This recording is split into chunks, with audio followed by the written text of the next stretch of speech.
করে ওই মেয়েটা আবার চিৎকার করলো, গ্রামবাসী গ্রামবাসী শুনুন শুনুন, এই মেয়েটা পাগল হয়ে গেছে। আমি পাগল হইনি, তুমি পাগল হয়েছো, তুমি অর্ধেক হিন্দি আবার অর্ধেক বাংলা বলছো। একটা গ্রামবাসী একটা পুরুষ কিন্তু, সে বলছে কি যে কি হয়েছে, হ্যাঁ ওকে দেখে একটু পণ্ডিত পণ্ডিত মনে হলো, আমার চেনা চেনা মনে হলো। আমার মনে পড়লো যে এই তো আমাকে ব্রেসলেটটা দিয়েছিল, দিয়েছিল। তারপরে আমি ওই পণ্ডিত না আমাকে যে ব্রেসলেট দিয়েছিলাম, বলছিল আমার দুর্ঘটনা হচ্ছে। হ্যাঁ তারপর বলছে কি যে তুমি ওকে চেনো, বললাম হ্যাঁ উল্টাপাল্টা বলেছিল এটা পড়ে রাখতে।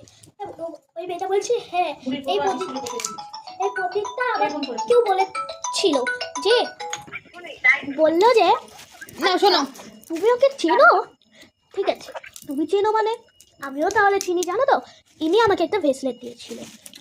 আবার আমিও বলছি আমাকেও তো ব্রেসলেট দিয়েছিল। বলছি সত্যি, বলছি হ্যাঁ আমি কেন মিথ্যা বলবো। বলছি কি আমাকেও ব্রেসলেট দিয়েছিল, বলছে যে তুমি এটা পরে রাতে ঘুমাবা, তোমার দুর্ঘটনা আসছে। আমি অত কিছু মনে করিনি, হ্যাঁ আমি তাই পড়িনি, আর আমার এই অবস্থা হয়ে গেল।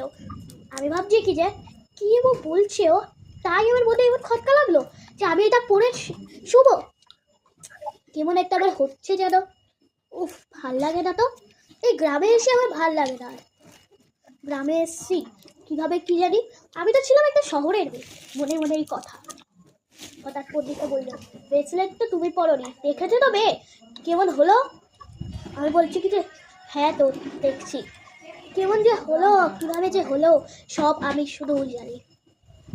আমি বললাম পণ্ডিত মশাই আচ্ছা আপনি ব্রেসলেট কোথায় পেলেন, আপনি তো আবার ওই টপার মেয়েটা না তো।